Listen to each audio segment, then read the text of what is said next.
Hi, I'm Colin Hodd. And I'm Scott McMillan. And this is Stu Basement Tapes. We're here at the Student Union building. Come on inside and we'll show you what we have for this week. And our top stories are damage at the Provincial Cenotaph, Acadian cancelling bus routes, and the cost of coffee in Canada. The Fredericton Cenotaph was vandalized last week, just before Remembrance Day. Plans are underway to repair the monument, and donations are pouring in.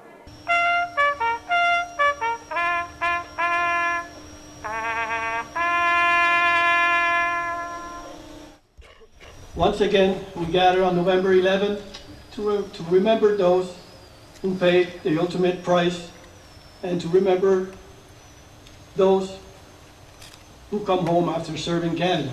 This is where 6-foot granite cross used to stand.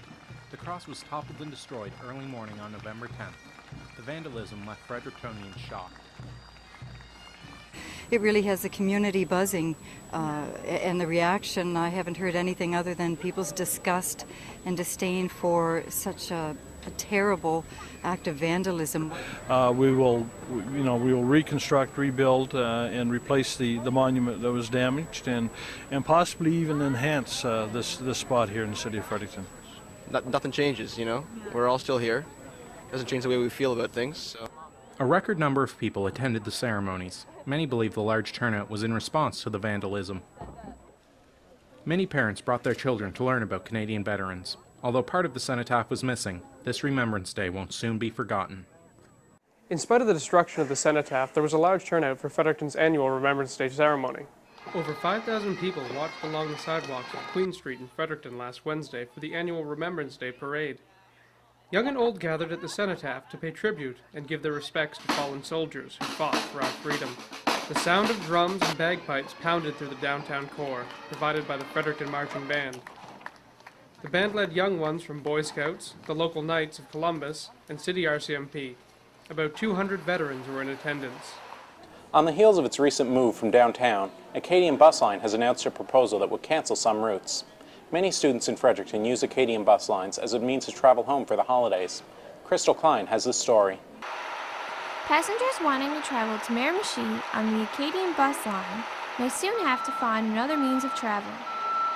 Acadian Bus Lines has submitted a proposal to the Energy Utilities Board last week asking to eliminate its Fredericton to Miramichi route. Many passengers are not pleased with the idea.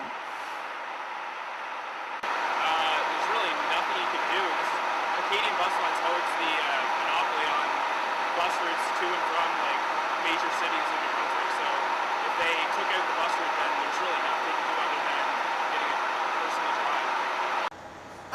I don't think it's a very good idea. I know a lot of people that live in Miramichi and rely on the bus, and I think that would be really, hurtful for them to try to get to school and back, for drives and stuff kind of thing, and it's probably more expensive if they don't have a bus system. I don't think it's, it's pretty,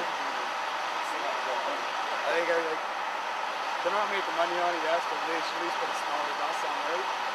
The proposal has not been finalized. However, Acadian Bus Lines hopes to have approval by the new year. The reason for the change is to reduce travel time between major cities. Acadian Bus Line also proposed to eliminate the St. John to Bangor main route as well as the Kentville to Digby, Nova Scotia service. However, they plan to make more trips to Fredericton, St. John, Moncton, and Halifax. When asked to comment, the Acadian workers declined due to company policy. I'm Crystal Klein, Stu Journalism, Fredericton. Due to Corbin McLean's unexpected resignation, the St. Thomas University Students' Union was forced to hold a by-election. Mary Jan Johnston and Mitch Messam were running for VP, while Mary Lynn Cote was the sole nominee for off-campus rep.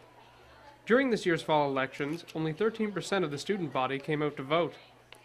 Voting ran from 10 a.m. until 6 p.m. both Thursday and Friday in James Dunn Hall. 268 students cast their ballots, with 67% voting for Mary Dan Johnston, making her this year's VP administration. Mary Lynn Cote was elected off-campus rep, winning 74 out of 110 votes. Students looking for their coffee fix will have to reach a little deeper into their pockets. This past week, Tim Hortons franchises all over Canada raised the price of their coffee. Emma Smith has more. It's warm, dark, and delicious. And for many of us, it's something we can't live without. Students at St. Thomas are passionate about their coffee. The Tim Hortons in James Dunn is a very busy place to be midday, as the lines often reach back to the doors. But for some students, the wait is well worth it. Oh yeah, I'll wait by the door if I have to get coffee, so to get through here. Beginning on November 9th, the Tim Hortons raised their prices slightly due to an increase in operating costs.